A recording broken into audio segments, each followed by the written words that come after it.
I'm gonna put gallery view. All right, we are live. I think we're live. People in the chat, let me know if it's working just as it should be. I see us streaming. Oh, there we go. It's running an ad. Mikey, how are you? Hey, thank you so much for having me. It's so great to finally be with you. Oh, I'm so excited. So you're in New York. Yes. How are things in New York? Oh, wonderful. Just splendid. Couldn't be better. Oh my gosh. No, they're miserable. So what is it like there? Because I know I talked to my coach is in LA and I talk to him all the time, and so I know how it is there. But what is it like in New York right now? I'd be like terrified if I lived there. It's like the friggin' apocalypse. It's crazy. Yeah. Anytime I see, go ahead. Oh, I was just going to say too, it's funny because everybody's blaming Trump for all of this. And there's just clip after clip after clip of all of these New York officials, the health leader and the mayor and all of these people for months saying, oh yeah, go out, go to the Chinese parade, go to all these things. There's no problem. Right. And I just saw that apparently the death toll in New York is like 10 times higher than in California. It's nuts. Anytime I see those pictures of like Times Square completely like without people, I'm like, it is the zombie apocalypse. What is going on? Apocalypse. And I'm going crazy. Okay, have you guys seen that movie, The Lighthouse? I haven't seen it. What's it about? It's about people who are stuck in a lighthouse. Is that one? And they go crazy. So I'm going crazy. Is that one with Robert Pattinson in it? Yeah. Or Twilight Kid? Did that? Sorry, my thing is really falling. But yeah, I'm like The Lighthouse. I'm going crazy from being stuck inside. Oh, me too. And I like work out of my house, and so this is actually pretty normal for me to be home and not go outside. But even I'm like, I like not being able to go to the gym is driving me insane. I used to go to Orange Theory like almost every single morning, and now I don't have that outlet, and all I have now is Twitter. I know. I'm getting fat too, and especially all the like I just quit smoking, so I'm like, what happened to all this money that I supposedly saved? Oh, I ate it. Yeah, no, exactly. It's nuts. All right, so we've got a good number of people in the chat, folks. If you have questions for me or Mikey, you can just feel free to chat them in. I always say like it's much easier for me to see it when it's super chat, but I don't want people to have to do that are struggling right now, and I will try my very best to see it even if you don't super chat, but it does help to be able to see it. So I wanted to talk to you for so many reasons, but the first reason is like you like if I just saw you as like walking down the street, you are not someone that I would look at and say he's a Republican. First of all, ew, don't even call me a Republican. No, it's funny. My friend Brandon, Walkaway person, when we first met, he said that I looked like I was in Antifa. I was like, hey, I shower. Yeah. And I still get that like all the time. Like a comment I get all the time is like, you have an SJW haircut. And I'm like, too bad. I'm not changing my hair. Yeah, I'm not giving them fucking hair. It's bad enough. So I used to like dye my hair every color in the world. And like, it's bad enough that these people friggin' got dyed hair from us. Oh, I know. I had like a haircut about a year or two ago where I had like a beautiful rainbow like hairstyle, like every single color. And I'm like, I can't do that anymore. And I'm sad about that. So what made you become a Walkaway?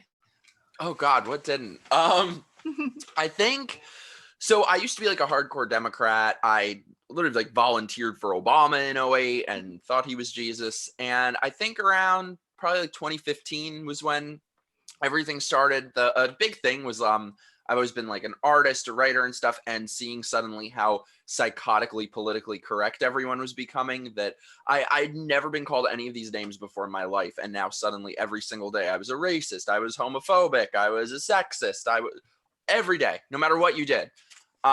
It's so funny too, like I was thinking a while back recently, I was thinking about all of the different things that would happen every day then with people I knew and friends at the time, the things that they would get offended by that would never it's like they would find offense in things that would never occur to you that could be taken that way. Exactly. I remember when I first started kind of waking up, and for me, the one of the first things that happened is like all my friends became pod people, because I had a lot of friends that work in higher Yes. education, and I feel like they got it through like osmosis because they were just around the like academics all the time. Yeah. And I didn't even realize what was going on with cancel culture because I, have a life. I was doing other things. And then one day on Facebook, I got into this discussion with a guy that I had known for years that had always been like a really cool dude, really reasonable.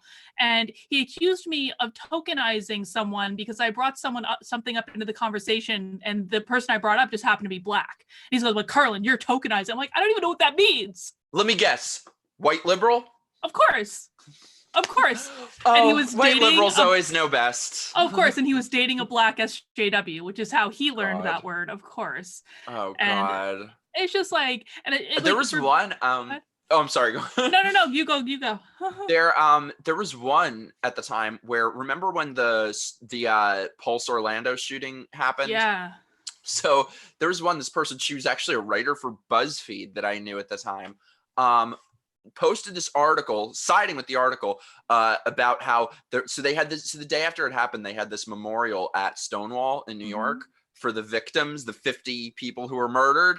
So she posted this article agreeing with it about there were too many white people there. And so this person wrote this article about how she was, in her own words, heckling the memorial because there were too many white people there. And so and then she was upset that she wasn't like warmly received for heckling a memorial for a national tragedy. And so of course when I gave my 2 cents, then I'm a racist, I'm a white supremacist, I'm a Nazi. It's crazy. That's nuts. Now, like in real life, you are gay. Yes? What, I think what so. Gave you that impression? I don't know. I don't know. So how can you be homophobic? That's probably the one that's closest to being true. God damn it, sorry. One sec, sorry. I mean, that's more true than like racist or the rest of them. I've always been told that because even before all the political stuff, I just never sort of fit in with the gay community or the alphabet people. They're crazy. So I think that's something that even goes beyond politics. But that's really something that they do. Somebody recently told me, I was like, did you ever see Django Unchained, the character? Yeah. Somebody just recently told me I was like Samuel L. Jackson in it, like a black guy harming slaves. So I think that that's just like a line that they use against uppity minorities who think for themselves to keep you in line. They want to convince you black people are racist and gay people are homophobic and women are internalized misogyny. You just hate yourself. Obviously. Yeah, they're crazy. Sorry, I'm just trying to get this to stay. No. It's good. So what is that like? Because I haven't been called a misogynist, and I'm surprised I haven't been called that yet. Oh yeah, because I say all the time. TikTok. Well, it's funny because like I do trainings for like workplaces, right? And so all the time in my trainings, I'm asked, well, Carlin, how do you deal with obvious misogyny against women? And my answer is always like, you ignore it. You just pretend it's like, you don't like the more you think about it, the more it's just going to prevent you from doing what you want to do. So just pretend it's not happening and act like you would if you, assuming you are on a level playground. So, but what is that like for you to be in a minority community already and then kind of feel like you aren't even accepted there? I mean, to be perfectly honest, at least in terms of with the gay community, I never felt accepted by them even when I was a liberal. Because they are just so tightly wound and tightly controlled. It feels like the LGBT community today is really only about 2 things: control and conform. And that's just never what I was about. And I think these people, disagree with them once and you're done. And especially with gay people, it's like, it could be anything. If you don't look exactly like them, if you don't think exactly like them, if you don't agree with them, if there's so many boxes you have to tick to be able to get along with these people. Right. And like, at what point did you just decide, like, I'm just not going to bother anymore, I'm done? And not only did you decide it, but like you are speaking out against it too, which is a whole different mess. I've never been good at keeping my mouth shut. But I think it was sort of like a process, because I went through that whole period of I'm an independent and I'm whatever. And that's the thing. A lot of people think that this is just Democrat versus Republican or liberal versus conservative. It's not. It's really sort of just the insane, psychotic, radical left versus everyone. Mm-hmm. Because you don't even have to be a Republican. You don't even have to be a Trump supporter, and you're done with them if you ask questions. And this was sort of happening during the election, the primary in 2015, 2016.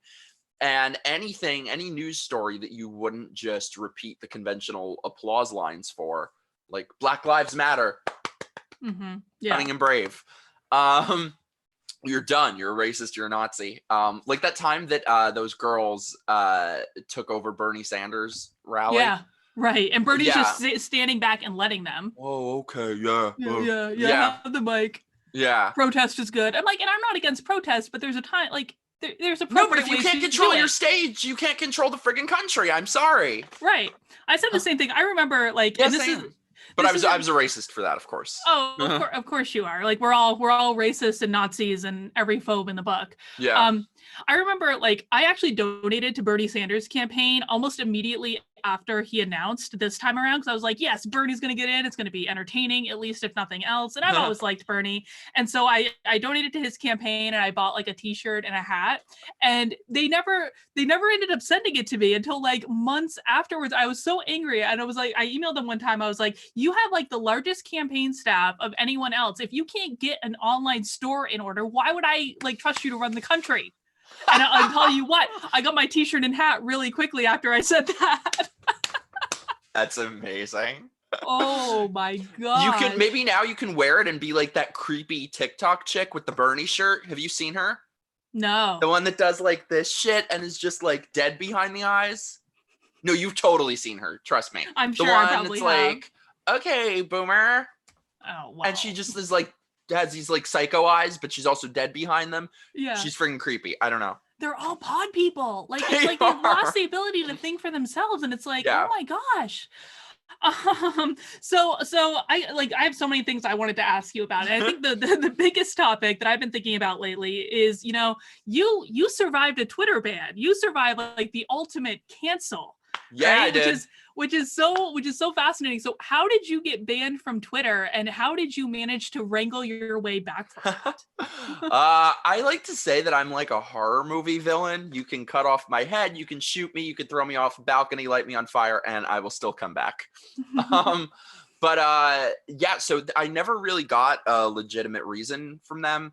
What I think it was International Pronoun Day, and I was tweeting about that, and that's the thing. So the left has just these like sacred narratives that you cannot question, and one of the, you know, the most sacred of all are the transgenders. Right. Yeah, that's untouchable.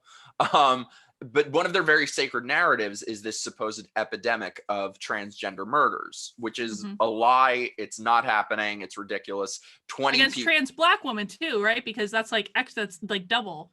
Yeah. Oppression. Well, when I say it's not happening, I don't mean that nobody's getting killed. I just mean there's zero evidence that any of them were killed for being transgender. Most of them, it was drugs, it was prostitution, it was very specific sort of domestic violence, and there's no and on top of that, there is no such epidemic of it, because about 20 to maybe 25 in a large year of transgender people are killed each year, which is tragic, but compared to 50 people that are struck by lightning every year.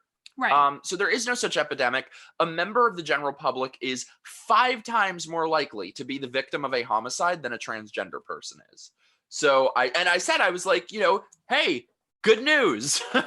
There is no epidemic of transgender people being killed. So I think that's what did it, especially because, you know, Andy No? Yeah. He was suspended, not banned, but suspended not long after I was for posting the same statistics. So I think that's what did it, but they never gave me a real reason. They gave me like 5 different reasons. So the next day I was permanently banned from Twitter. First they said they said I was evading a permanent suspension that I never had. They said I had multiple accounts that I didn't have. Then finally what they stuck to, their ultimate reason, was abuse and harassment, because I was defending this woman who was being attacked for posting a picture of her children. And I responded to some blue check mark, and I was like, oh my God, she loves her children, burn the witch. Oh, you're basically So that Satan. was my, Yeah. Which, thank you so much, by the way. You pointed out the thousands of people who use that phrase on Twitter every single day, and a lot of them aren't even being ironic. No, And no problem. Yeah, because I ended up I've gone accidentally viral on Twitter like so many times in the last couple of months, and one of them happened when I was like, I wasn't You gotta really flip your hair for that. dude. I was like I wasn't really defending Caitlyn Bennett, but I was kind of defending Caitlyn Bennett. So I was like, yeah, because like I'm not like a fan of hers, but she basically. Oh, I remember what you're talking about. No, yeah, you were totally right. Yeah, and like I don't care who you are. Like it's not cool to form an angry mob to go after someone, right? And so what a controversial idea these days. Well, I sent out a tweet saying that, and I ended up getting put in Twitter's like featured tweets for that particular thing, and so all the crazies were coming after me that day, and like a lot of them were saying like burn the witch. I was like, wait a second. Mikey Harlow said exactly the same thing. And I wasn't even suggesting to. No, you were being ironic. So you're not allowed to be. No, of course not. So you got permanently banned from Twitter, which is usually something that you can never, ever, ever, ever come back from. And you spent months working on this. So what did it? I really just never gave up. Because to have them to be able to decide that because I mean, Twitter is basically, for better or worse, where the conversation is happening. So to have them, the fact that they have the ability to just remove your voice from the discussion and just slap a muzzle on your mouth, it was the principle of it. It's not about I need a Twitter account. It's not about me personally. I just think it's a much bigger issue than me, and I feel like that's how hard we need to fight for every person who gets banned. So anyway, I just didn't stop. It took me like 6 months, and so finally I'd gone to the Better Business Bureau a bunch of times. I'd filed an FEC report. I had done everything I could think of, and it was pointless. I actually even had somebody, a friend of mine knows somebody who worked at Twitter, and they were like, they tried bringing it up to them, and they were like, "Ooh, they really do not want you on there." I kind of think like how busy are the people at Twitter where they actually like know the names of people who they're intentionally like. I would never even think that would be the case. You know what's funny though? So this is how psychotic I was in trying to get it reversed. So Twitter has like no customer service, no email address, no nothing. So, but they do have a hotline you can call, which doesn't link to anything, except it has a thing where it's like, if you know your party's extension, dial it now. Mm-hmm. I literally tried for weeks, systematically going through it. 1, 2, 3, 100, 101. I think around like 1,000 something. I hit on one who was the president of diversity and inclusion. Mm-hmm. So I finally got her on the phone. As soon as I said my name, she like hung up and never answered again. So she knew exactly who you were. Yeah, which is strange because it's like I feel like I'm aggressively not famous. So right. I mean, like, and that's kind of the same thing. It's like, you know, even like, I mean, I got like all these followers after the Trump article, but I'm like, you know, having a couple thousand followers is really not that big a deal in the land of Twitter. So how does everyone at Twitter know who you are? Right?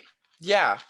No, because I think it's a couple different things. I think they look at who is growing, and here's what always bothered me so much about it too, is that if you look at the people who aren't banned from Twitter, you'll see David Duke, Richard Spencer, Louis Farrakhan, and their whole excuse is, fighting hate and hate and hate.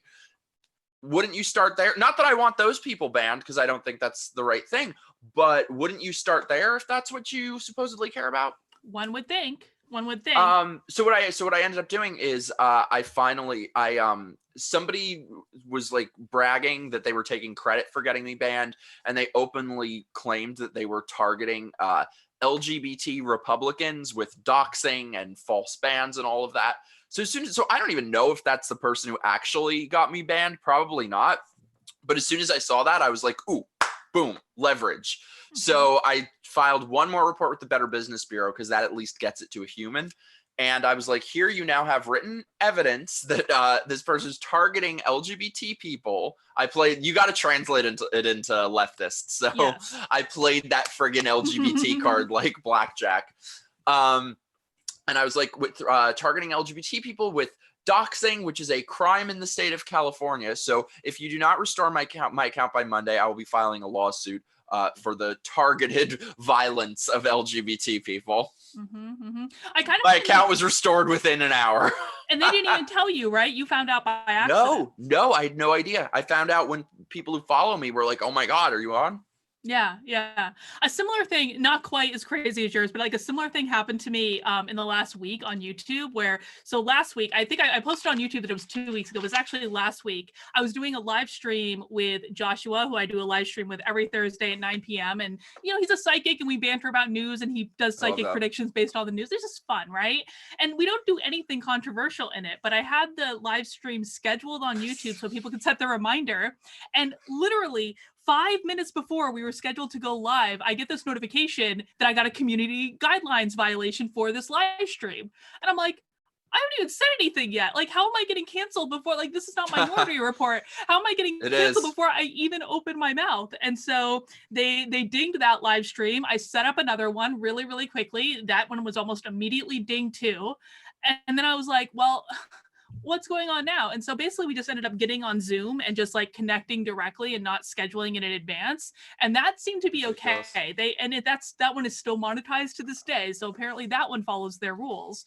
But after the live stream, I appealed it because I was like, this is stupid. I did nothing wrong. And I didn't hear anything back from them until yesterday when a mysterious video that was not playing any content showed up on my account. And I started getting all these comment notifications saying, Carlin, this video is not working. And I looked and I was like, bastards restored the live stream that they canceled me over. It's so horrible. And the thing is too, a lot of these people who are supposed to be on our side with this, that do nothing and are just like, oh, they're a private company, they can do whatever they want. I mean, with conservatives like that, who needs leftists? Right. And like the other thing too is like, if you think it's not going to happen to you at some point, it will. It will. Especially if you're somebody like Carlin or like me, if you're somebody who is more moderate. I think it's what I was going to say is I think it's very much by design that David Duke has a Twitter, that Nick Fuentes has Twitter, that Louis Farrakhan has Twitter. That's by design. They want to keep that out there. Do you know that Nick Fuentes guy had his own MTV special? That guy is like, I don't get that guy at all, man. No, and they gave him his own MTV special. But but if they put us on MTV, it would be the end of the world with hate speech. But that's by design. They want to keep that out there. They want that presence to seem very big and imposing. They want the only ideas that you can see to be either radical leftism or white supremacy. Right. And where you have to choose your one or the other. No, nothing. And it's fine. And I really think that, and I think this is going to happen a lot more in the next 6 months before the election, that I think they're really going after every reasonable voice. I was just banned from Facebook for 2 months from live streaming on there because I shared a post of Daryl Davis, who is a black man that has gotten multiple, like 200 or 300 people to leave the KKK. I'm banned from that for hate speech. Oh, and I heard from him and he said like never the entire time he's been on Facebook has he ever had any problems, gotten a ban, a suspension, nothing. So they clearly will they're going to get me one way or the other. Oh, yeah. And I'm sure they're coming. I've also noticed this week that my views on YouTube have been like, something's going on with them. Like something's getting throttled. Same. I'm like, oh, Jesus. Same.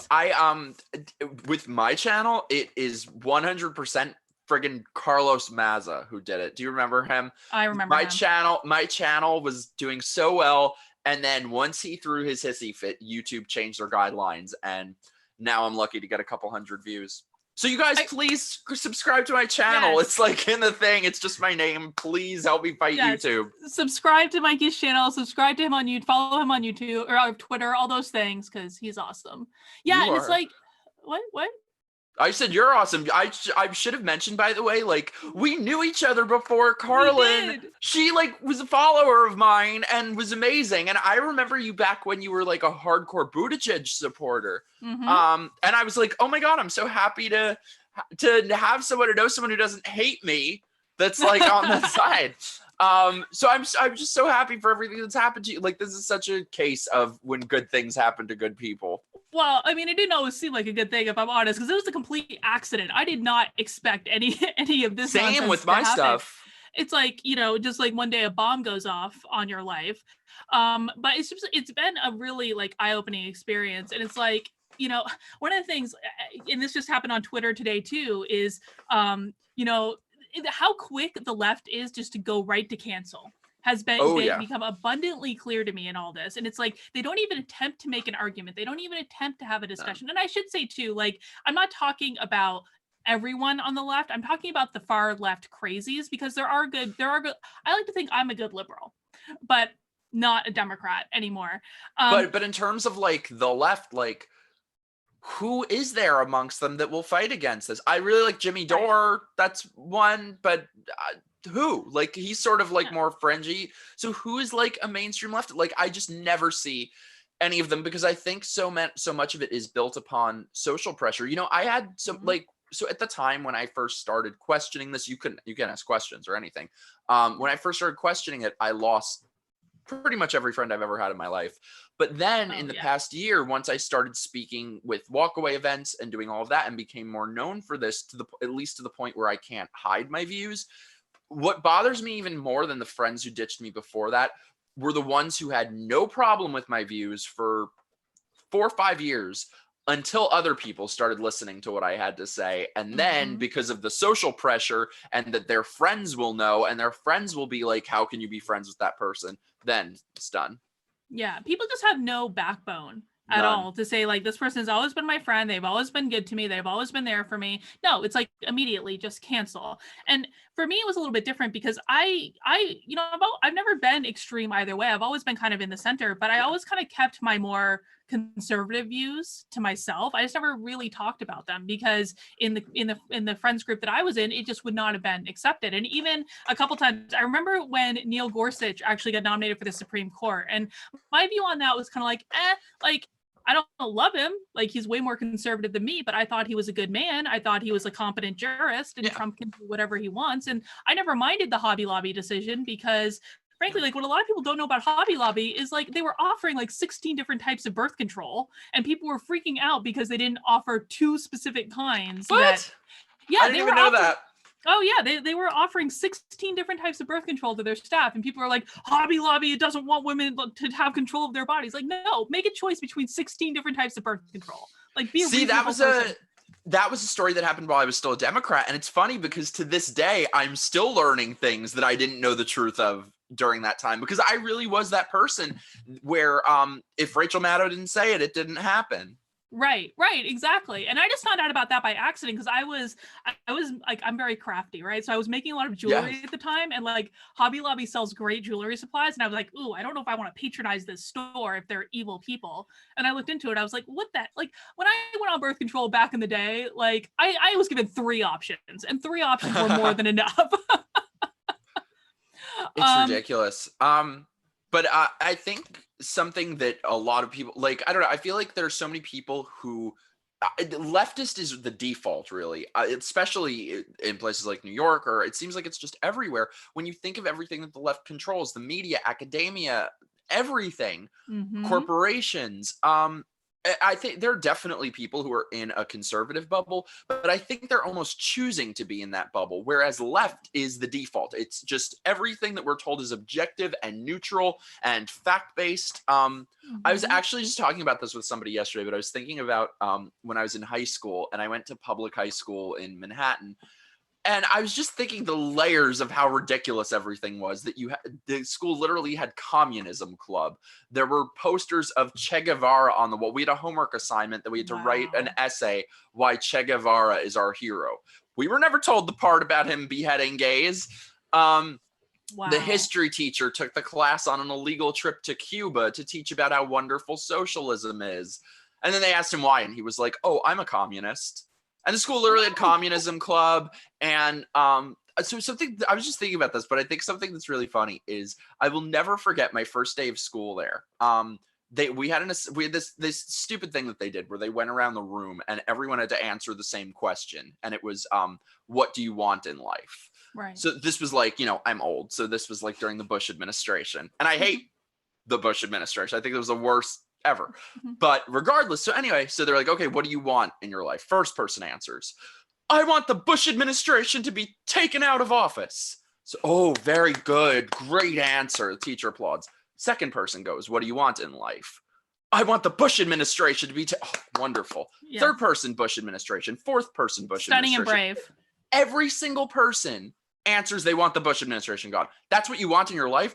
So finally, after like more than half the class goes, it gets to me. And I'm like, well, I hate Bush, but that's not like what I want in life. Right. So I thought about it for a second and I was like, I want to have a successful career doing what I like. You would have thought I dropped my pants in that room. Everyone was like, the teacher was like, okay, a little selfish, but if you feel all right about that, okay, I guess. And anyway, my God, next person. Really... And then every single person after me did not diverge from the script. Not one other person would say anything other than I want the Bush administration removed from office. So I feel like it's about sending a very clear message to kids at an early age. Your goal in life before work, before career, before goals, before aspirations, before work ethic is to be a loyal soldier to the Democratic Party. That's insane. And like, I feel like I got very lucky because I don't actually think I had that much indoctrination in any of my schooling because I don't know, I went to school in Vermont, but it was like, I think I'm a lot older than you. So I mean, even before that. Is that possible? I'll never tell my 70. Listen, my birthday is on Sunday and I think I might cry. Oh, mine's in like a week and a half or 2 weeks. Are you an Aries? No? I'm like I'm 21st. I'm like the first day of Taurus. I'm gonna have Joshua run your astrological chart at some point. It's 2 words will show up: crazy bitch. Oh well, we like crazy bitches. But no, I feel like I never experienced that. And like when I was in college, I went to the communication school at Boston University, which is like a professional school. So I didn't take gender studies or any of those things. And so I feel like I vaguely remember I took some history classes that they talked about, communism and socialism being like the highest evolution of society. But really, I feel like I avoided a lot of it, and I'm very thankful for that. All right, Mikey, we have a super chat question. Are you ready to go? Thank you, DJ Ireland Peters. Bring it at us. He says, I'm going to assume he's a he. I don't want to misgender anyone, but I'm going to assume it's a he. Love you, Mikey. Glad I found you, Carlin. Love you. Yes. Carlin, what did you think of the Walkaway movement before? I know Mikey's family thinks we're all Nazi Russian bots. I'm curious about your thoughts. So not my parents, the rest of my family. What I thought of the Walkaway movement before, because I first heard about Walkaway from Rachel Maddow on MSNBC. And so you know exactly what I thought. I was like, oh, that's fake. That's not like a real thing. And then what happened with me was I got introduced to Unsafe Space, which is like one of the best YouTube channels ever in the history of YouTube channels. We love Unsafe Space. And Carrie. Those are my people. Yes, and she's a Walkaway, and she was like literally the first person that I heard say I'm a Walkaway and I'm a liberal, and I was like, huh. And this was, of course, like years apart at this point, and so that was what really got me to look into it. Like I didn't even think about Walkaway or like anything until I heard Carrie say like this is a real thing. There are real people in it, and then I got familiar with you. And what I liked about you in the town halls is you were like, I'm not a Republican, I'm a centrist. Yeah. And that spoke to me too, because a lot of like I perceived Walkaway to be like, full on Trump supporters. And I was like, well, I'm not on board with Trump, but I could get on board with more centrist people. I feel like you and I are basically in the same place now in terms of like ideologically and with votes and stuff. With me though, I don't know if everybody knows, but I actually helped Brandon with starting Walkaway, his original video. We shot it together in a studio. It was me, him, and our other friend. Edited it in my living room. So I was there from the beginning with everything. And like, I had a feeling that it was going to be big, but like, who knew all this would happen? That's the thing is with me, and I guess him too, like we really sort of just fell into this. Like I never set out that I would be talking about this so publicly, but I think at a certain point, because there were a lot of things that I haven't gotten into that like really affected my life and changed my life just from like before Walkaway, that just from vocalizing things that I couldn't have a normal career the way I would before. Like I had a book deal that was done just from it, like canceled just for me saying these things that I was no Trump supporter at the time, no conservative, no Republican, nothing. So that's really what I try to convey is that like, it doesn't matter. It doesn't matter. This is a cult. Right. Right. No, absolutely. I'm so thankful. Like I wrote my book 2 years ago before like any of this, because I would never have gotten a book deal today. I mean, maybe someday I'll get one, but like it's That's gonna why take a that's minute. why I'm that's why I it sucks with this corona stuff happening because I had meetings with investors planned, but that's why I'm planning to start a business that's like a production company and platform to fund Mhm. entertainment content, film series, documentaries, etc., that are subversive and off the beaten path a bit. Mhm. So that's something, because I really think that that's what's next. Yeah. Because if you look at news media, the mainstream media is being put out of business by YouTube, by independent Mhm. people. Well, Um, YouTube's trying like hell to yeah, to but counteract that. if it were a level playing field, they're getting their asses kicked. Yeah. But nobody has had the balls to do that with entertainment yet. Nobody in that industry has stepped out of the corporate leftist all of the framework of how entertainment is made. So Mhm. if nobody else is going to do it, I'm going to be the one to. I think that sounds fantastic. Nicole in chat says, has Carlin lost weight? Her jawline is more defined. No, Carlin has definitely not lost weight. Nobody's saying I fucking lost weight. No, but I'm so jealous of you because you cook all this pasta and stuff all the time. I'm like, I can't eat that shit. I'm getting fat. It's terrible. Oh, shut the hell up. I am. It's All so right. funny too, because when I first started like gaining followers and stuff, I had a couple people who were convinced that like because I was more thin at the time, I had a couple people who were like super convinced that I had an eating disorder or something. And now I'm posting all these videos of me cooking and I'm like, oh hey, now y'all are seeing I cook heart attack food. Yeah, you really do, man. Um, so I wanted to talk to you about like what it was like to be in some of those walkaway town halls, because the ones that come to mind for me are like the first one in New York, I think, that got canceled at the last minute. What was that like for you to kind of like come out and be very public about your views? It was really scary. I think I'd already, not to that level, but I'd already done it a bit because I'd made my own walkaway video that way more people saw than I thought would have. And me and Carrie and Brandon went on Gavin McInnes's show, which that was a whole shit storm. So I'd already sort of been like halfway there, but this was sort of where there was like no going back after that. Mhm.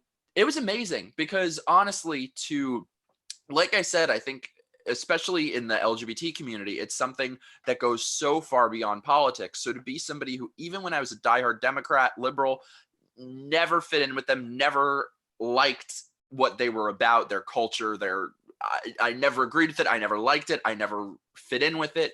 So to be able to not only just be in a room with a sold out room of free thinking, rebellious, dissident LGBT people and straight people too, of all races, all backgrounds, of everything, was just so amazing. And then to be one of the speakers there too, it was just like the best night of my life. It's And like especially too, Blair, we're friends yeah. now, but at the time we just met that day. And she was such a big part of me. Like, she was the first person I ever saw who I was like, oh my God, I'm not the only person who is hated by the LGBT community, who doesn't fit in with them and doesn't agree with them.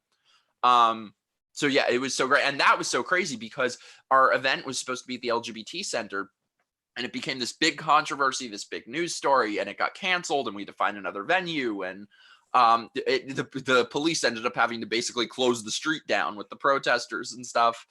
It was crazy.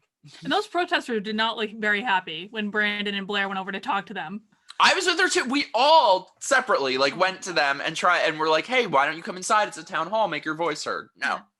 And Because they can't. No. They can't come in and find out that we're not hateful, racist, Nazi, homophobic, transphobic sons of bitches. They can't find that out, because then that would mean that there are other points of view in this world other than theirs, and they can't have that.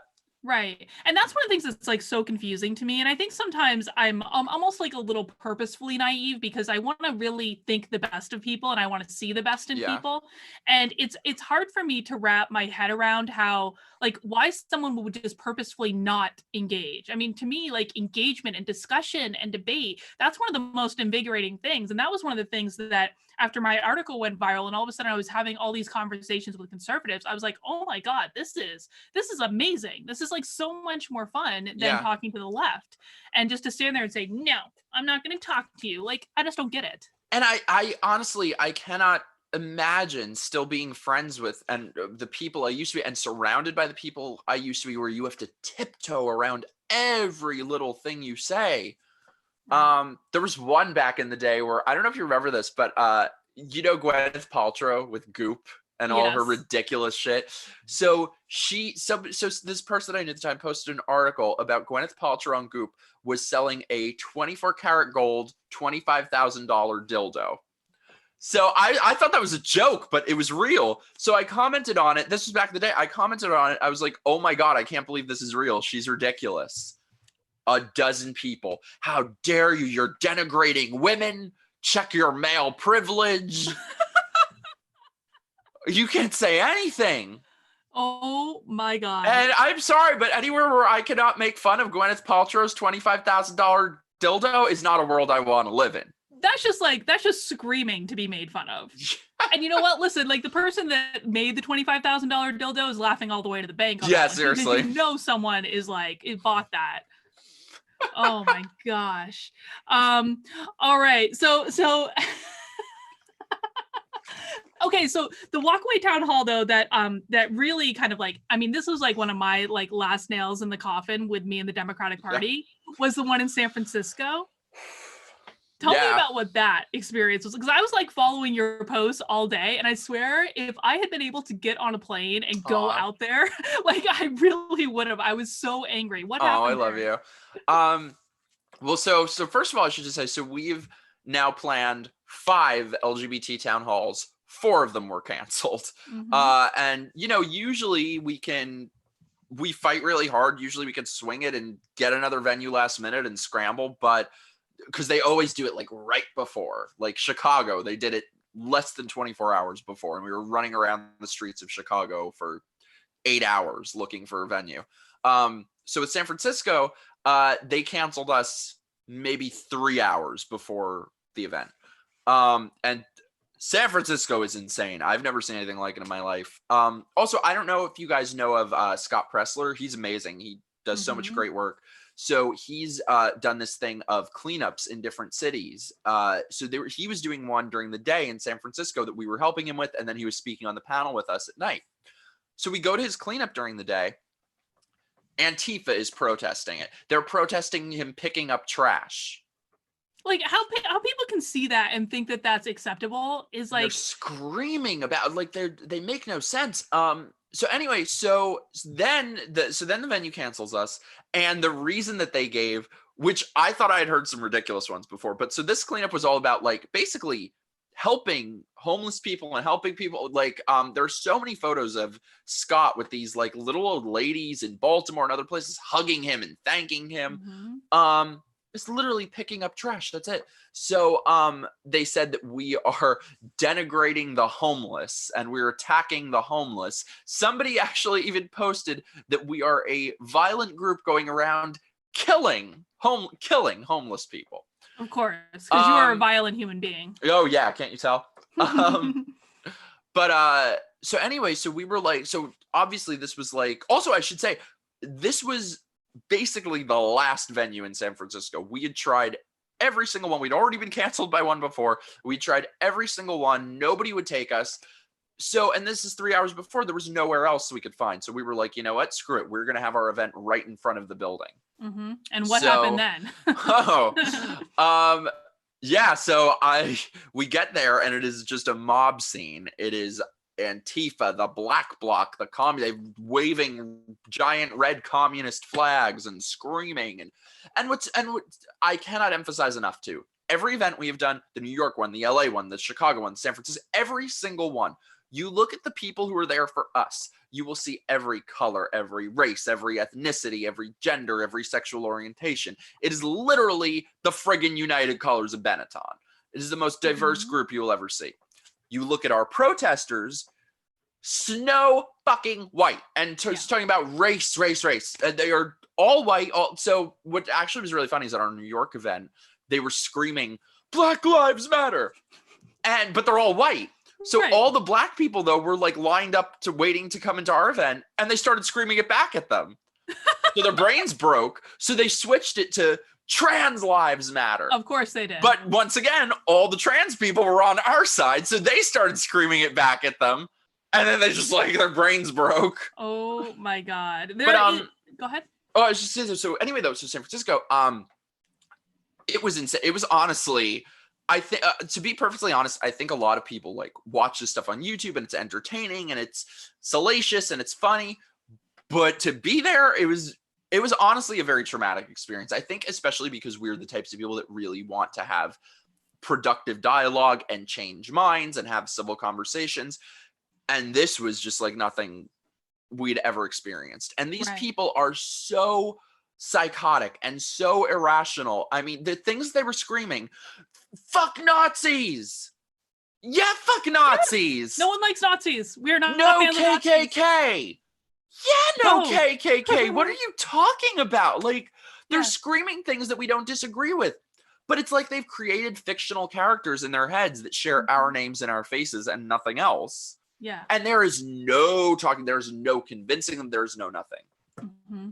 No, and it's like Trump derangement syndrome is 100% a real thing. I maintain my position on that because I feel like I had it for 100%. Several years. And then the minute you wake up and you see things clearly, you're like, what the hell was I thinking? And that's another thing with them too, is they are obsessed with Trump. They're the first person to bring him up. It's all they think about. It's all they talk about. Like, you could be trying to have a conversation about some totally unrelated subject, and they immediately have to make it out Trump. Like, these people are screaming about Trump. I'm like, none of us said anything about Trump. Like, honestly, if you look at if you watch all of our LGBT town halls and added up the entire time that was spent talking about Trump by us, it would be less than 5 minutes. Right. But these people are so obsessed with Trump. So we got an interesting question from Super Chat. I'm sorry, I have no idea how to pronounce your name, but you asked, why do people care so much about lefty politics? Do they lack purpose? Many Americans live in the Czech Republic because no one here gives a fuck about crazy. So why do you think people? Yeah. So why, I think that's a really good question. It's something I've been thinking about. I don't have an answer to. Like, what? Like, do these people just lack purpose in their lives, and that's why they latch onto these things?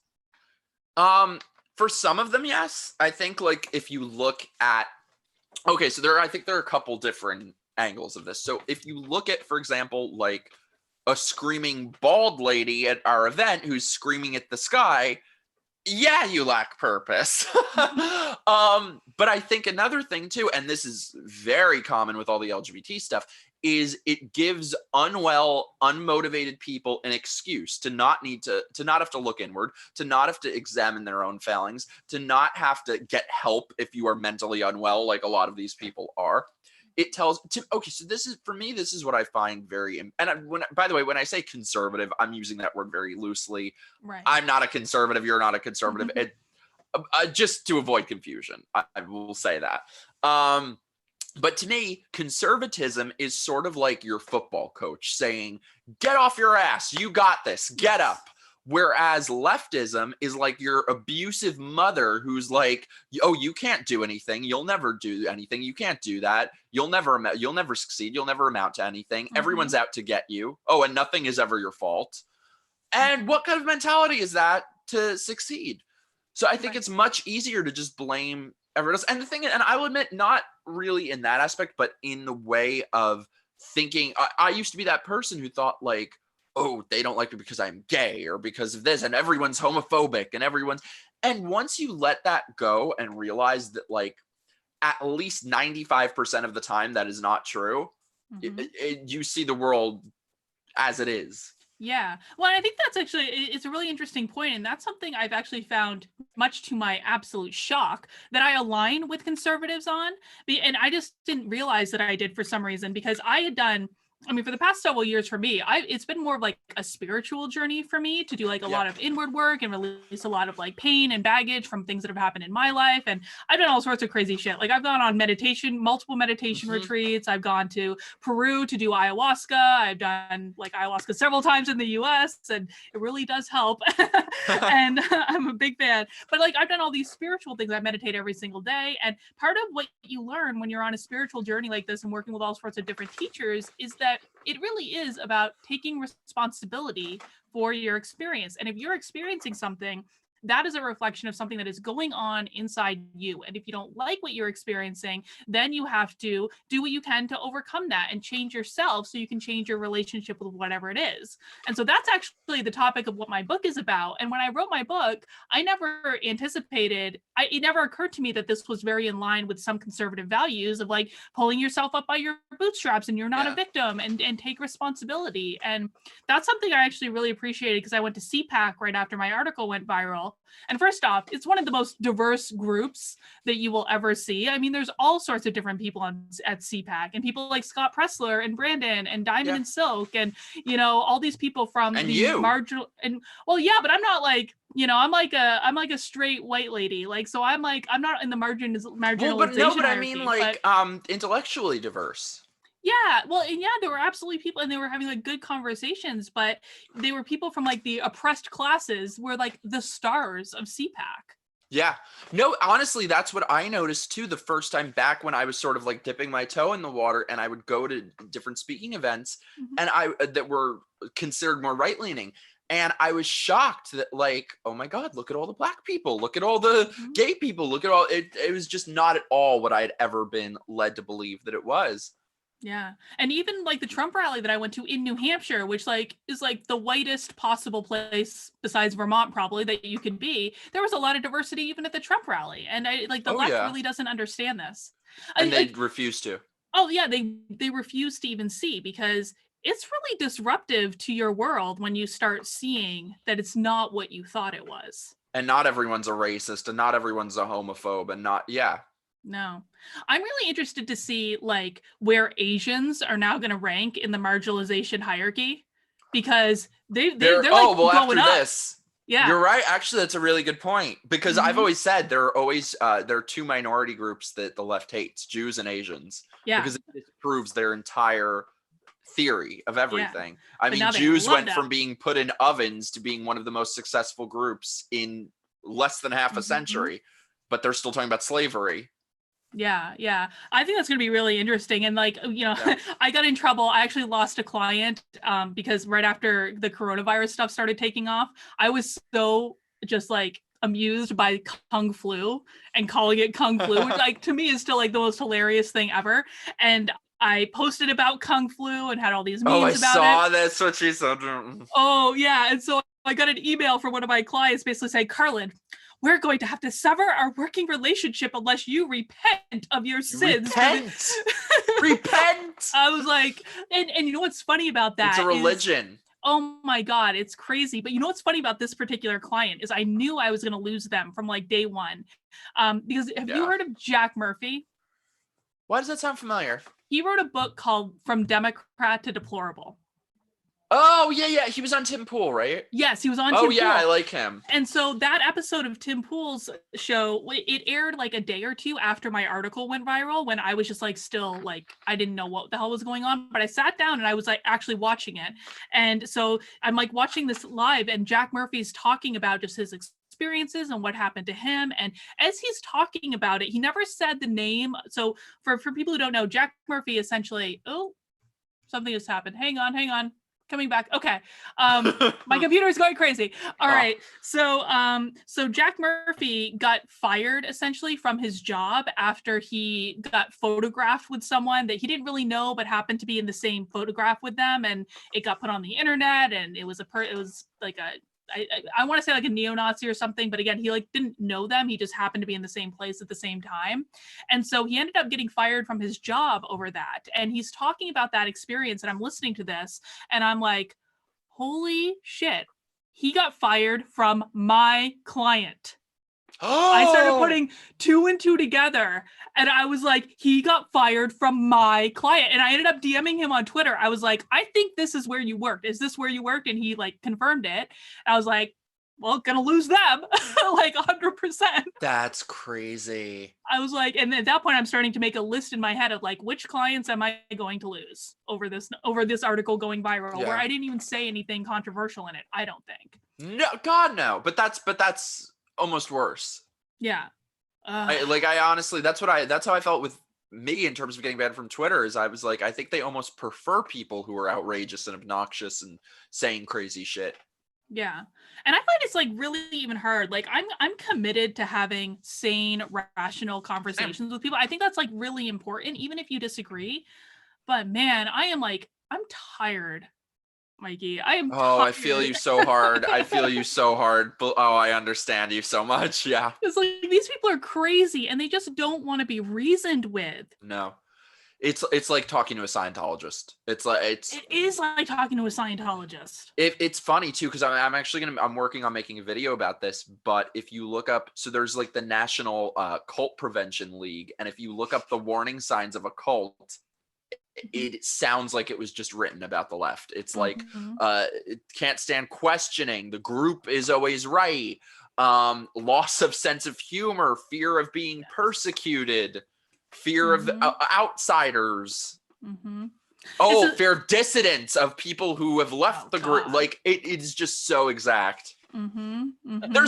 There's even one warning sign of a cult that's like the group may have its own distinct language and jargon. Like, great. How problematic. How problematic. And it's so insane too. Like some of the things, listen, like I had to learn how to write academic when I did my PhD, because like you just it's like a completely different thing than like writing for the real world, right? Yeah. But like even their academic writing is so crazy. Like no one can understand it, and it's completely purposeful. They don't want you to be able to understand it, because if you understand it, you're going to be able to question it. You know what bugs the shit out of me too? And I love that I was just watching your video you made about this, that like they are so low on arguments that what they do is they just repeat conservatives lines back at them. Right. Like now they're saying their argument about Biden is, oh, Trump really has dementia. He's the one who. Oh yeah. And it's so ridiculous. It's not. And somebody literally said to me, they're like, well, guess who? Trump is the one whose family has a history of dementia. I'm like, who gives a shit? Like. They try to gaslight you to think that you can't trust your own eyes and ears, and or what they'll do too is they'll just use the same lines that conservatives use. They'll be like, "Oh, are you triggered? You're a snowflake." I'm like, you can't even come up with your own shit. And it's so funny too because I remember back in 2015 when my writing was banned because I mocked triggering. Yeah. But now when they do it, you're allowed to now. It's okay. It's as soon as they decide you're allowed to do something is when it becomes okay. Right. Oh my God. It's like they do not have any principles. They have no principles at all. And for me, like you remember the movie The Contender about like the it's like from back in the day? I used to love that movie. That's so funny. I was just thinking of that movie the other day and I was like, I haven't seen it in a while. I wonder if I would still like it. Oh my God, it's such a good movie. But I love that movie. And like it's very pertinent to this discussion too, because there's that great line she has at the end where she says, like, the reason she didn't speak up is because principles only matter when you stand by them when they're inconvenient. And there's another great line from that movie that Gary Oldman says in it. He's like, whatever I say, people are going to believe me. And do you want to know why? Because I'll have a very big microphone in front of me. Exactly. That movie's fantastic. I'm gonna watch that movie again. Oh my God, yes, we should watch. We should have like a watch part. That movie is so good, and it's so underrated. Nobody knows of it. No, I can't believe you said that. That's always been like one of my favorite movies. See, we're like, I know. You got to come to New York after the apocalypse. Dude, so you know what's gonna happen? At some point, I probably will come to New York. It's either gonna be New York or LA, but I think it's gonna be New York because PragerU is making a video about my story, and I'm gonna be in it, and so I have to come and do the thing. I am so happy. I'm so proud of you. I'm so happy for you. Like you really deserve all this. It's insane. I'm like I'm a little bit scared that I'm like always going to be known as the person who like wrote the Trump rally article. No, you won't. It's like I really hope not. You're gonna that's like the biggest thing you've done now. But in a year, you're gonna blow it out of the water. And a year from then, you're gonna blow that out of the water, and you're just gonna keep doing more shit. I hope so. Well, I think it'll be really interesting to see what happens. I feel the same way though, that I'm like, oh, I'm just gonna be the Walkaway person. Guy. Yeah. The other Walkaway guy. The other Walkaway guy. I think it'll be really interesting to see what happens after November. What do you think is going to happen in November? Okay, so before the Corona stuff, I think it was a damn near certainty that Trump was getting reelected. Now, I don't know. I think he will be. I very much think he will be, but I think it is so crucial that people who want Trump to be reelected do not act like Democrats. Do not get cocky. Do not get overconfident. Who the hell knows what's going to happen with the coronavirus? Who knows what the world is going to look like in November? Who knows what voting is going to look like in November? There could be no debates. There are a lot of things that could happen. So as heinous as Biden is, this is not undecided. This is not done and decided by any means. And by the way, just it is so shocking to me how this has been allowed to happen with Biden. I truly totally agree. Yeah. Even people on our side, it seems like, I don't know. Do I just see it as being, maybe it's because like my grandma had dementia and was on, not just that she had dementia, but they gave her a lot of pills for it, which made her slur her words and seem stoned. This is exactly what it looked like. It's exactly the same thing. And I saw Biden for the first time in person back in September when I was still like on Team Democrat, like pretty strongly. And he was at the New Hampshire State Democratic Convention. He's gotten worse since then. He's gotten worse, but even I noticed it back then. Biden was the very first candidate on that day, and he was slurring his words, and he didn't make sense, and he was acting weird. And I even said to friends after that, I was like, Biden is like, there's something wrong with Biden. Like, and he looks sick. I saw him the other day. I saw him on TV the other day, and he had a paper on his lap like this that he's reading off of, and he couldn't even read it. Yeah. He couldn't even read off a paper. I truly think that if Trump wins, I think that the Biden candidacy is something that will be looked back on, that people are going to still be talking about 50 years from now and be like, how the hell could this have happened? And the thing is, and like, I genuinely really feel sorry for him, because I don't think that he's somebody like the Clintons or that somebody who's a bad person. Like, I feel really sorry for him. Like, I wish that he had somebody who, if that were my dad or my grandpa, I would get them off the friggin' stage. Like, I feel really sorry for him. But here's the thing is, let's not put all the blame on Biden. These people handpicked him. They got everyone else to drop out. It's just shocking to me, because I don't understand if there's another plan in place, or like, I don't understand how these people could be that delusional to either not see what's happening or pretend not to. I have to believe that there's another plan in place and they're just going to replace him. Oh yeah, I'm positive that Biden is not going to be the candidate. They're going to come up with like something. And again, like I think they're going to say, I think they're going to say he got the coronavirus, and they're going to give him a hero's send off. So courageous. He put the country before himself and he stepped down. I think that's what's going to happen. Andrew Cuomo is going to swoop in, who wasn't involved in the last 2 years of primary nonsense at all. And he's probably their best bet, because he's the only person who has the same sort of toughness that Trump has. He's the only person who could hold his own against Trump, I think. But then I'm kind of like, are people going to be able to see, like, he's a lot like Trump in some respects? Yeah. And I don't know.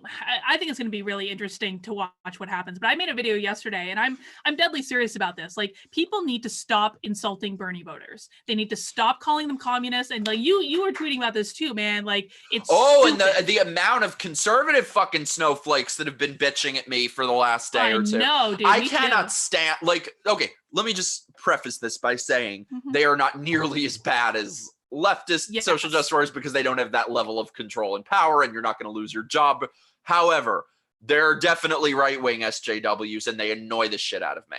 No, I completely agree. And they're always like, the thing I don't like about conservatives is like, everyone's like, Carla, why don't you just become a Republican? I'm like, because y'all have your own brand of crazy too. Yes. And I am sick of being called, like, every single day for weeks and weeks and weeks. I had people sending me posts of people calling me fat, telling me I had a stupid haircut, calling me a man, saying that, and none of that stuff like really bothers me. The one that really did bother me is there was a band of people talking about how my husband's going to cheat on me at some point, and I deserve it because I didn't grow my hair out. And eventually this, like, I got so sick of this nonsense that I made a video about it on my channel, just reading literally the insults that I was getting just from 2 different places. And almost every single comment on that post is like, Carlin, those aren't real conservatives. Those are fake leftists pretending to be conservatives. I'm like, you are all full of shit. Yeah. No, they're not. But I hate that. Right. That's why I always try to say, like, do not become what you walked away from. Yes. And I was very strong. So I'm resolute on the fact that I will never, ever, ever, ever judge someone or prejudge somebody for unless it's some sort of extremist, whatever. I will never judge somebody for their political views, for who they vote for, whatever. You think whatever the hell you want. But I expect to be shown that same respect. But I feel like a lot of these people, if you're going to just automatically prejudge other people then you can't bitch when the left does that to you. Right, exactly. They're acting exactly like the SJWs on the left, Yep. and they need to stop. Like, people in chat, Yes. like, be nice to Bernie voters, because Bernie Yeah. voters are pissed. Like, and we need them on our I team. friggin' voted for him last time. I wasn't a supporter. I didn't like him. I was just like, I don't know which is worse. And at the time, I feel like a lot of people, especially when you grow up in New York City, I think a lot of people, you feel like you almost are required to vote Democrat. It's like it doesn't even occur to you. You don't have to. Yeah. So even we But have I voted for him. So I just want to put this out. Even in the chat, horror flick guy saying these are fake conservatives. No, horror flick guy. I have I love hundreds him, and hundreds and hundreds. I'm sure he's a great Same. dude, but like, we've got to stop dismissing the assholes among us Yes. and call them out when they're being out of line. Hi, Kevin. But no, it's true. Like, you should see my mentions for the last 2 days. Like, oh, me too. And I don't understand. They're acting like this is some crazy idea. So like, I think the most important statistic from 2016 that nobody talks about is that 8.1 million Obama voters voted for Trump in 2016. Mm-hmm. And by the way, the entire election was decided by about 100,000 votes. The election was decided by walkaway voters 100 times over. And that's just 2016. Half the Trump supporters I've met in the past year didn't vote for him last time. Brandon didn't vote for him last time. I didn't vote for him last time. You didn't vote for him last time. I'm voting for him this time.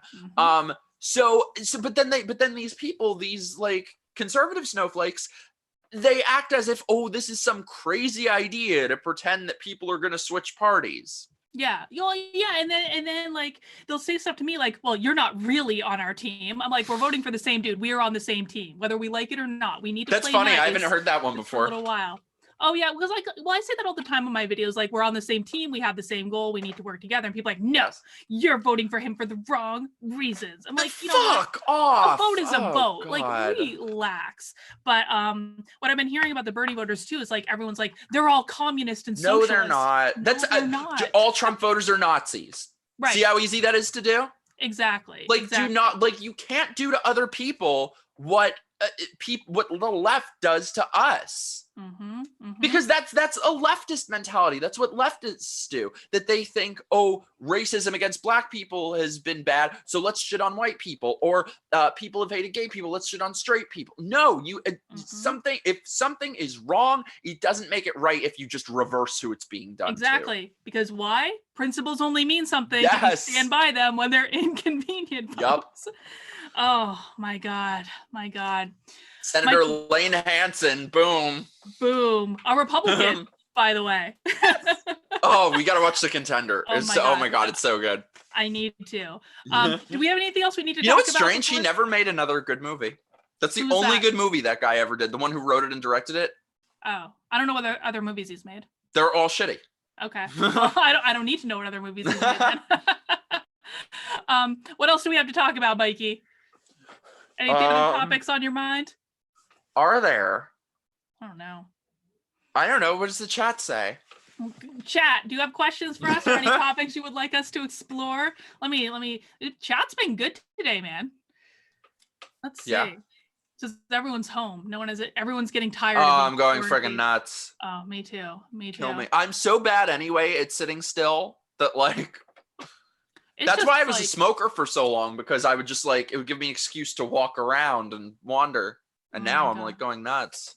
When I feel like I have like all this stuff to do because my clients are going crazy with everyone working from home now. But at the same time, I'm like, I probably shouldn't be saying this on, video, but like, I'm so completely demotivated. I'm like, I just can't. Same. I have no energy for this. Same. Oh, I feel you so hard. I have a list like this of shit that I should be doing. Yeah, and I'm like, this is like the perfect time. Everything's quiet. I should be able to do more. Like, no. Yeah. No, it's just like not happening. Let's like all help each other or something. Then like stick to our stuff. We need to make an accountability group. Is what we need to do. Yes, let's do it. I'm so down. Okay, so Make Anime Great Again says talk about homosexuals can't be Christian. I don't know what that means. Never mind. That's not really a question. Sure they can be. Yeah, they can. Of course they can. God loves everyone, people. And I'm not a Christian, but God loves everyone. Oh, yeah. They're all just talking amongst themselves. That's always what happens on my stuff. They break out into discussion groups. Should the WHO be defunded? Yes. Abso-fucking-lutely. Like, fuck those people. Like, Yeah. oh my God. I'm so, like, I don't know how anyone can defend China at this point. I was supposed to go to China in November. I'm so angry about this. I was supposed to go. I was doing the speaking gig in Beijing and Shanghai. And I'm just like, no. Like, I would not get out of that country alive. I was supposed to be going to Fiji. You're going to Fiji? I had so, it kills me. Like, this is, maybe you guys will relate to this. I don't know, but this is something that's been really hard for me, and probably with this quarantining and stuff, and it's probably been something that's demotivating me, is like, oh, I'm telling you, over in the April and May and March, I had so many things planned that were life-changing. Done. We were going to do another Walkaway town hall. Like, so many things. I was going to be traveling to like 5 different states, that I had speaking events, and to have that all just done in one day is, it sucks. It's really hard. So I've just been trying to let go of that and not think about what would have been and what could have been. And it sucks. There's just nothing you can do. And I think that, I really think, you know why the economy is going to start to open back up soon? Because Trump's approval rating for how he's handling coronavirus is now going down. Yeah. And he's going to see that and be like, all right, time to. And I think we should start to open things back up. It's just been too long. Oh, absolutely. This is nuts. Like, people are starting to get very restless and going even more crazy. Another thing, by the way, that I was going to say is, I think assuming, hopefully this will, I mean, if not fully go away, just lessen by the end of the year. I think the defining issue of the next term in office, the next 4 years, will be bringing us back, saving the economy from all of this. Who do you want doing that? I mean, Trump has already done it once. Right. Like, do you think Biden is going to bring back the economy? No, I want Trump in charge of this economy. And here's the thing too. Also, this is going to be, okay, so this is going to be super, super unpopular opinion, but I hate Hillary. I didn't vote for her. However, I would take Hillary Clinton any day over Biden in his current state. I mean, at least she can do the job. He can't. That's the thing. I want Trump to win, but I want I want it to be so no matter who wins, they're competent. They can do the job. He can't do the job. I mean, he should have been disqualified before anyone even voted. Well, I mean, and the election is the thing that's supposed to disqualify people. But if people, and I've had so many friends say this to me, Carlin, I know he has dementia, but I'm voting for him anyway. And I don't understand. I can understand people voting for Hillary, for Bernie, for whoever. I don't understand. To me, somebody voting for first of all, you don't even know who the hell you're voting for. Right. You're basically voting for the DNC to be president. It's for somebody who they can see with their own eyes is mentally unwell. It's like, do you really just hate this country? Do you? Yeah, I honestly think they hate Trump more than they love America. I completely agree. It's so sick. So there's no Republican in the world that could be that mentally unwell, and I would vote for them. No, I totally there are priorities, right? Like, you need someone that's sane as your top priority. And I think, like, Biden 4 years ago, I probably would have voted for Biden 4 years ago. I probably would have been perfectly happy to do so. But not now. He's completely different now. It's not the same thing. I just saw a clip of him on TV the other day, and I was like, weird, why does he sound so well? And then I noticed the date on the bottom, 2015. Oh, of course. I'm like, that's why. Oh my goodness. So Kal-El of Krypton said, should we prosecute and sue the Chinese government? I am of the opinion that possible? Well, I don't know if we can prosecute and sue them, but I think that Trump should really make a play. Yeah, sanctions, or like wipe away all the debt we owe you, China, because you just fucked us all. That's a very good idea. Yeah, I think. Yeah, and that's another point too. What's Biden going to get tough with China? Exactly. Actually, I remember. So I was young and stupid, but I was like the biggest Obama super fan when he first ran. Me too. I volunteered for his campaign in Iowa. I knocked on doors for him. He got into office and sold out every single person who ever voted for him. I voted for an anti-war constitutional law professor. And what did he do? He took us from 2 wars to 7 wars. He got rid of habeas corpus rights. His entire cabinet was handpicked by Citigroup. So, and the thing that I hated most, and I remember this is way back when I was still a super Democrat. But his first year in office, and how he was negotiating healthcare and just seeing how weak he was, the jellyfish that he was. I remember at the time saying, I want the next president to be somebody who is tough as nails. I want like a tough bull dyke lesbian to go in there. And that's what we have now. Basically. And I feel like the president is basically our lawyer or our agent for the rest of the world. And if you're hiring a lawyer or an agent, you want a tough son of a bitch who's going to be your tough son of a bitch. Absolutely. So I just want to take a second to thank John for the super chat. John doesn't have a question, but he really wants me to launch a podcast, and I'm working on my fundraising goal towards the podcast. And so thank you, John, for the super chat. What I've said is like, John, I need to be able to like make it financially sustainable or financially viable to dedicate time to doing it, because it just is what it is. That's been the struggle for me. Oh, it's so hard because YouTube demonetized everything. Yeah, and folks, like, you ain't getting rich off YouTube, at least where I'm at right now. That's what's so funny too, is I don't know if you get called this as much as I do. I'm just called a grifter. They love that term. I'm like, God, what am I grifting for? Like, the money that I've lost doing this doesn't compare. I'm still here. He likes to turn my camera off intermittently. I'm like, if you are doing this for money, and then think about all the money we've lost, all the jobs we've lost, it's incalculable. Well, and I tell people, like, if I was a grifter, it was like the worst planned grift. Yes! Because I literally just 2 days ago launched my Subscribestar. Like, if I was a grifter, I would have had like all that ready to go. They say that about our events, and I'm like, oh, the free tickets were the real grift. Yeah, exactly. So we also have another super chat from Sarah. Thank you, Sarah. She says, I'm not trolling here. Is Biden trolling his dementia? That's a good question. I mean, I don't know if he's that smart. But imagine if he were doing that. I don't think he is either, but because he looks like a corpse. But imagine if he were doing that just to like lower expectations. I mean, a lot of people have said that they don't really think Biden wants to win. Like Tim Pool has said it. Joshua, who I do the live stream with on Tuesdays, has said it. I believe it too. Biden, okay, so here was Biden's big closing argument in New Hampshire, because like 3 days before the New Hampshire primary, I went to another event with all the candidates. And so they all got to get up and give their stump speeches.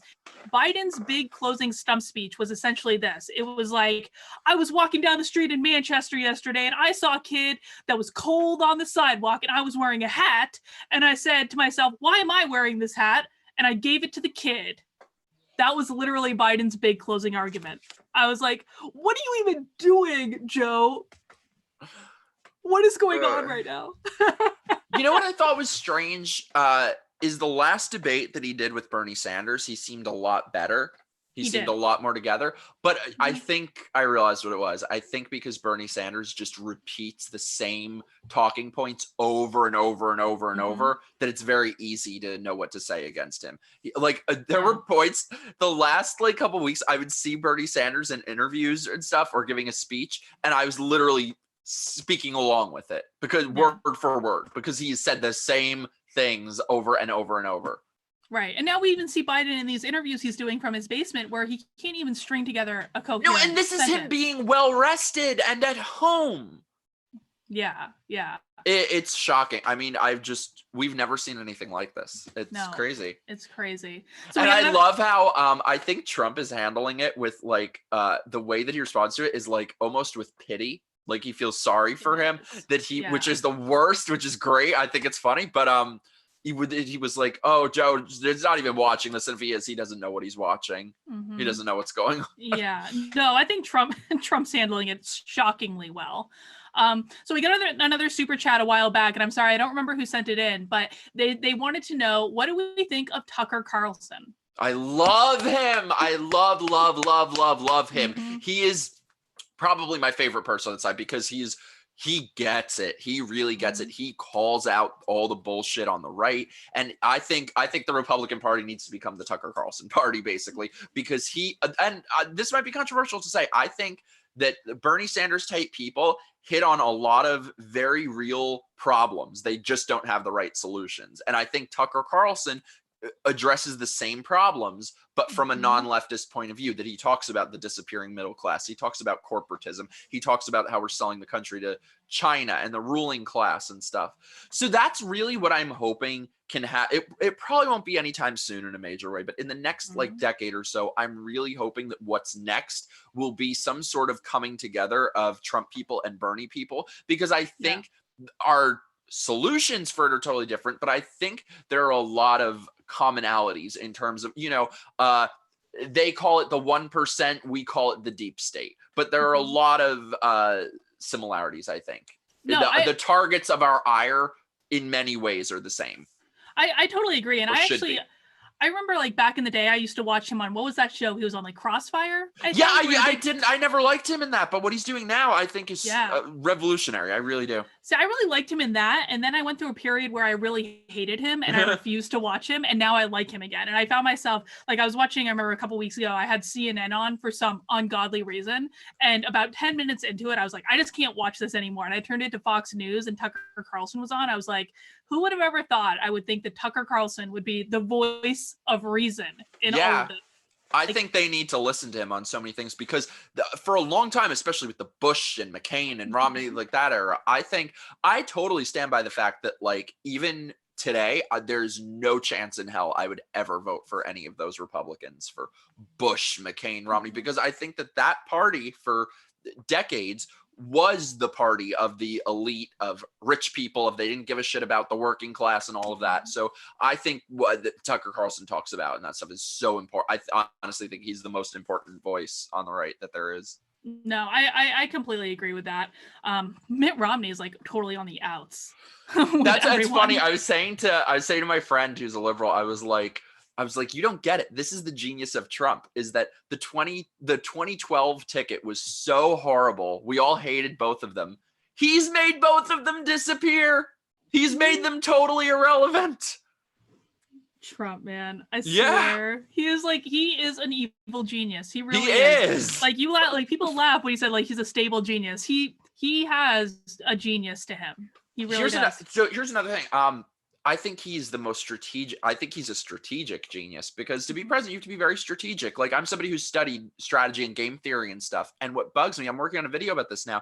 What bugs me is how moronically inept Democrats are when it comes to any sort of strategy. Like, if you look at everything they've done in this election so far, they have made every possible wrong choice. Yeah. Like they're still attacking way more than conservatives are. They're still attacking Bernie voters. Right. How stupid is that? They're still, I mean, Elizabeth Warren too.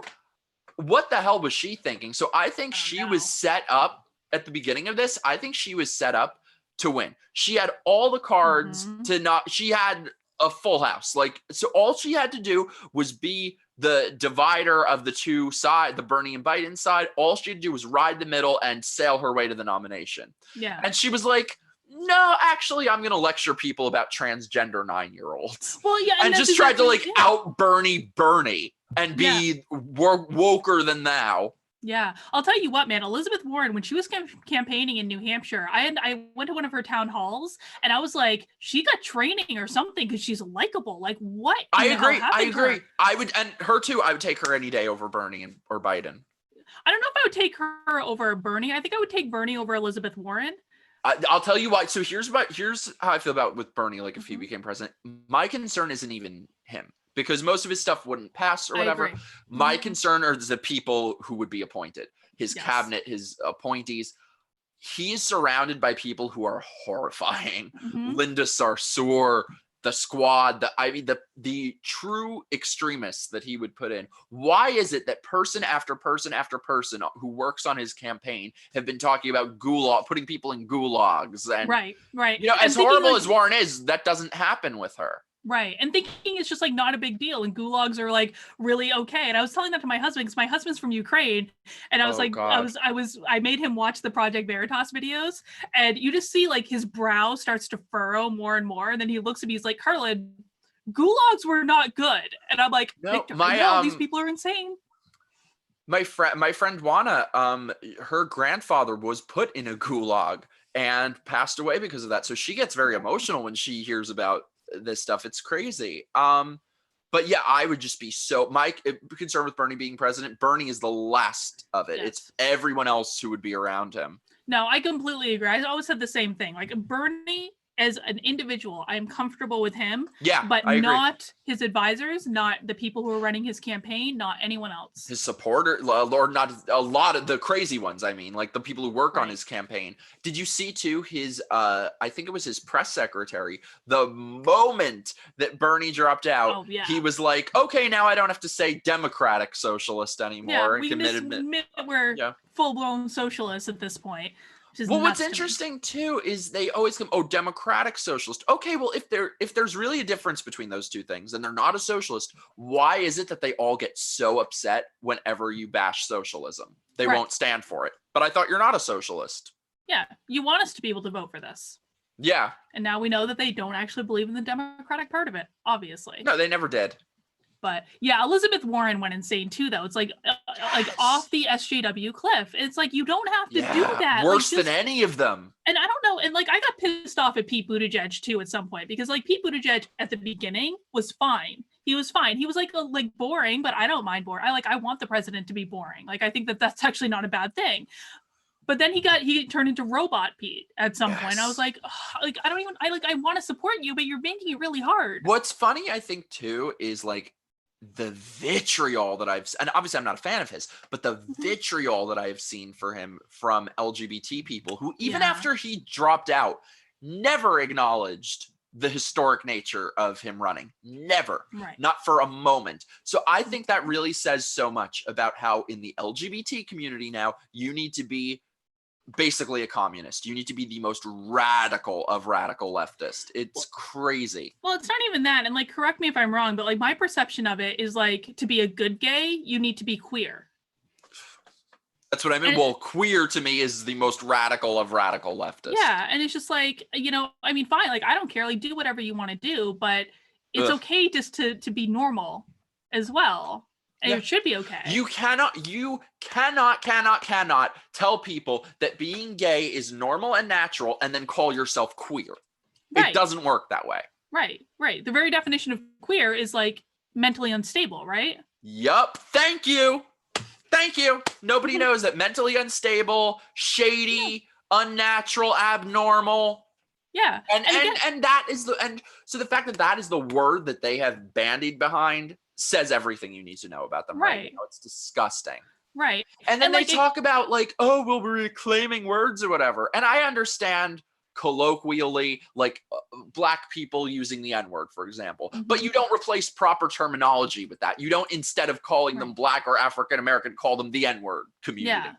And I mean, and for me, like, I truly don't care. I think everyone should be able to live whatever life they want. Well, I can understand why you might care more, but like, for my belief system, it's like, we're all here to just experience different things. And you might want to experience something that I wouldn't understand, but listen, like, you do you, man. It's not my business to judge anyone. But the minute that you start coming back and saying, like, you can't live this way, you can't live that way, that's when I start to have a problem with it. You wanna call yourself queer, you wanna say you're mentally unbalanced, have at it. Don't fucking call me queer.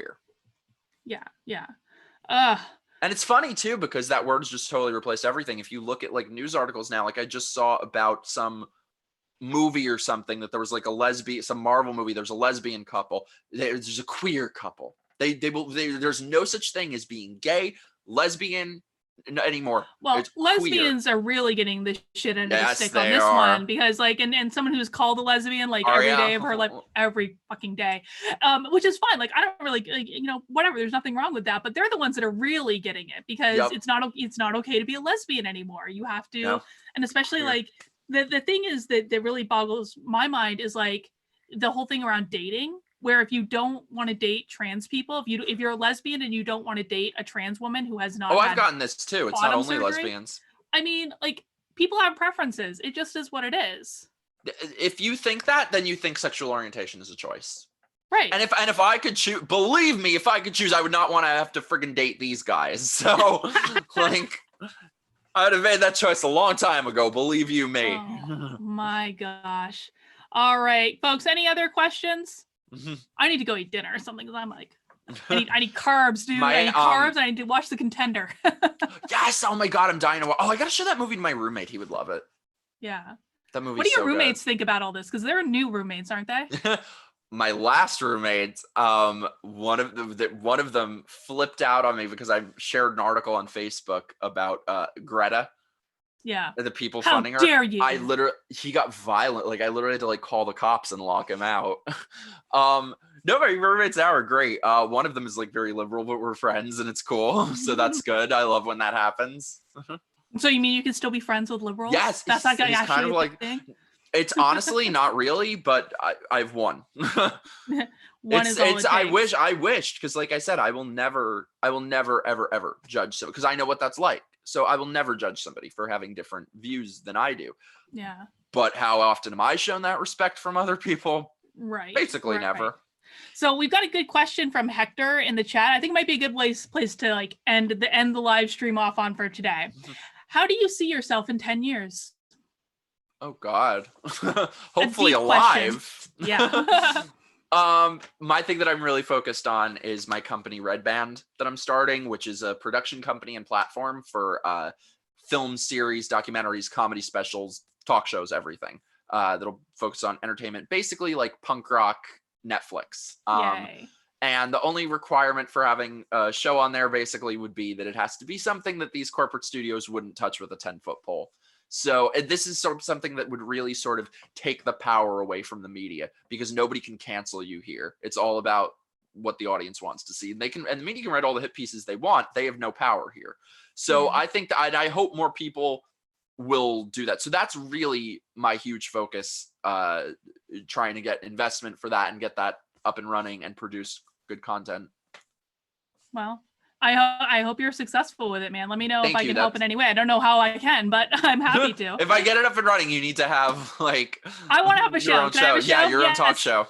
Yay, I want to have a talk show. Like Love Line with Dr. Carlin. Oh my God. I'm like the last person to have a Love Line show, but we'll figure it out. Or what was her like Dr. Ruth. Dr. Ruth. I can just Dr. give people Carlin. stage advice. That's what I should do. But no, that's my biggest goal, my biggest priority. That's really what I really want to do. Oh, Carrie's in the chat. Hi, Carrie. Carrie, we plugged your channel, Unsafe Space, guys. Oh, yeah, you gotta watch it. Go subscribe to Unsafe Space. I love her so much. Best YouTube channel ever. They both taught me so much. And I think it comes across on camera, but I hope people see what an amazing person she is. Oh, I love them both. I mean, yeah, I think and Carter too. Carter, I mean, and like I have a lot of respect for both of them, but like I mean, Carter, I feel like took a really big chance in starting Unsafe Space, and it's just like that kind of blows my mind that he had the balls, frankly, to do it. Yeah, the both of them are amazing. Indeed. Mikey, if people want to get in touch with you, where can they find you? Okay, wait. So subscribe to my YouTube channel. Mike like Tyson, Harlow like Gene is my name. Then Twitter at Mikey the Harlow. Facebook, Mike Harlow. Mike like Tyson, Harlow like Gene. Instagram, Sleepy Harlow. I post stupid cooking videos on there. Yeah, follow my YouTube channel, please, because it's been really hard. My channel was like had great growth, and then Carlos Mazza threw his hissy fit, and it's like sunk through the floor. So I'm really trying to just build it back up or something. I don't know. So I have some cool videos that I'm working on coming out. I do a bunch of different stuff. Like I have this one. Well, I told you about this. I have this one very ambitious comedy video that I'm working on doing that I'm really excited for. It'll hopefully be good. Oh yeah, I heard about this. This is you can pull this off. It's going to be amazing. Oh, I hope so. So yes, subscribe to my channel. Yay! All right, I guess we can wrap it up. That's all I have. Thank you so much. Food.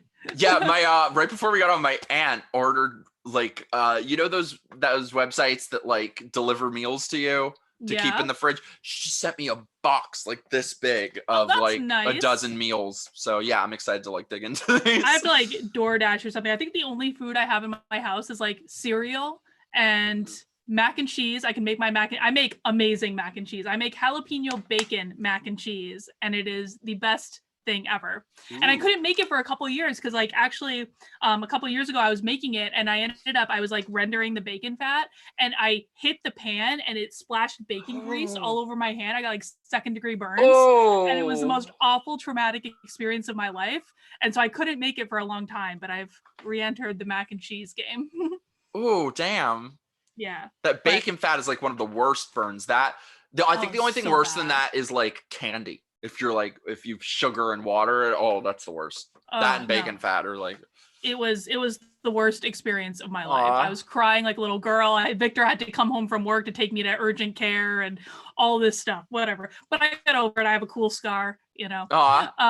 That's how I felt with. I had some surgeries on my back. I have like steel rods in my back, so that's how I feel about it. I'm like, you know what? I've literally got a spine of steel. Oh, there you go. You know, my coolest scar is, I have one more fun story from spiritual enlightenment practice. So on this arm right here, I wish I could show it up. I have dots that are scarred down my arm because, have you ever heard, I don't know how much you know about this stuff. Have you ever heard about like Cambo frog? No, what is that? Okay, so this is something that shamans will do where it's crazy. You're all gonna think I'm like extra crazy now. So I was in Sedona to do like an ayahuasca ceremony, and the shaman and a couple of my friends convinced me to do this extra Cambo frog ceremony. So Cambo frog is a frog that lives in the Amazon, and basically what they do is like it has poison on its back. And so the shamans, like, they capture this frog and they scrape the poison off its back. And then when you do the ceremony, they take a little stick, like something, well, much smaller than this, but like a stick like this, and they light it on fire, and then they blow it out, and then they put the stick in your arm to burn holes in your arm, and then they put the poison over the holes. And then you have this whole spiritual thing where it clears out your system and resets your immune system, and you feel great afterwards, but you have a cool scar too. And it hurt like hell. Yeah, exactly. I'm crazy. I told you I was crazy. That sounds horrifying. It was horrifying. And like, I wasn't even going to do it. And then my friends are like, Carlin, it's no worse than getting a tattoo. And I'm like, I have tattoos. I was like, okay, I can handle tattoo pain, whatever. It was way worse than getting a tattoo. I was like, you are all dirty, dirty liars. But you feel actually amazing afterwards. You really do. Really? Yeah. I should do it again. I have a psychotic scar on my hand that this might be weird to bring up, but so I talked about this in my Walkaway video because it's like factored into other stuff, but I had a home invasion once in my old apartment. And then after that, I for months was like sleeping with a butcher knife that I was like going to be ready if someone came in. And of course I stabbed myself in the hand one night and have my God. So don't go to sleep with a butcher knife, kids. No. Pro tip. Okay, I think that is the perfect note to end this live stream. Pro tip, do not sleep with a butcher knife.